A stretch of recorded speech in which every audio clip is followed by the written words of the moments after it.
June 18 దేవుని వాగ్దానం. నూతన హృదయమును మీకిచ్చెదను. యెహెజ్కేలు 36:26.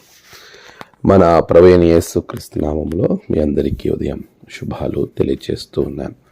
ప్రియులారా, దేవుని మహాకృపలో మనము మరొక నూతన దినాన్ని చూచే ధన్యత ప్రభు మనకు అనుగ్రహించి ఉన్నారు. అందును బట్టి దేవునికి నేను కృతజ్ఞతాస్తుతులు చెల్లిస్తూ ఉన్నాను. ప్రియ విశ్వాసి, దేవుని యొక్క వాగ్దానం మనలను ఎంతో ఆదరణ మనకిస్తూ ఉంది. ఆ వాగ్దానము ద్వారా మన జీవితాలు బాగు చేయబడుతూ ఉన్నాయి.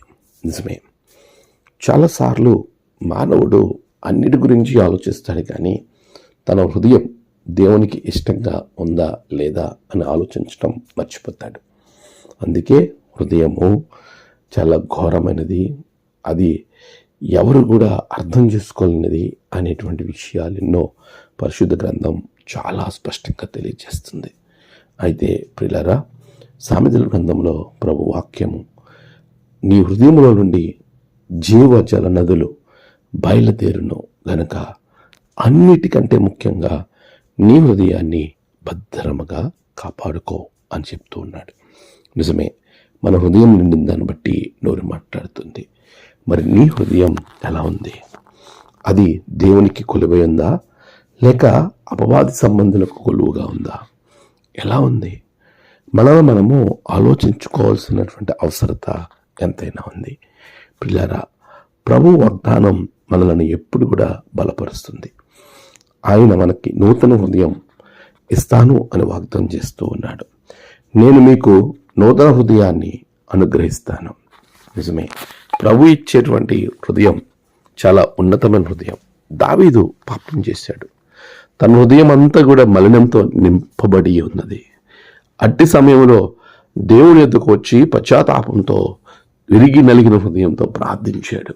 ప్రభు తనకి ఆ పాత హృదయాన్ని నూతనపరిచాడు.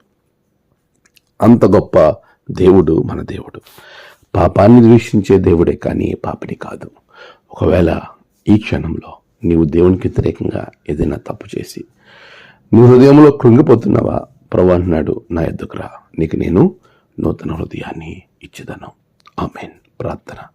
పరిశుద్ధుడా, ప్రేమగల తండ్రి, గొప్ప దేవ, నీ బిడ్డలందరికీ నూతన హృదయం కలుగ చేయండి.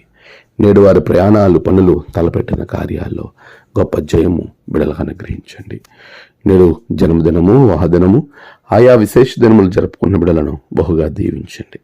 తమ ప్రియులను కోల్పోయి ఆదరణ కొరకు ఎదురు చూస్తున్న బిడ్డలకు ఆదరణ, నెమ్మది అనుగ్రహించండి. దినదీవులతో నింపి మీరే మహిమ పొందమని యేసు నామమున ప్రార్థించి వేడుకొనుచున్నాం తండ్రి. ఆమేన్. తండ్రి, కుమార, పరిశుద్ధాత్మ త్రియేక దేవుని దీవెన మీకు తోడుగా ఉండి నడిపించును గాక. ఆమేన్.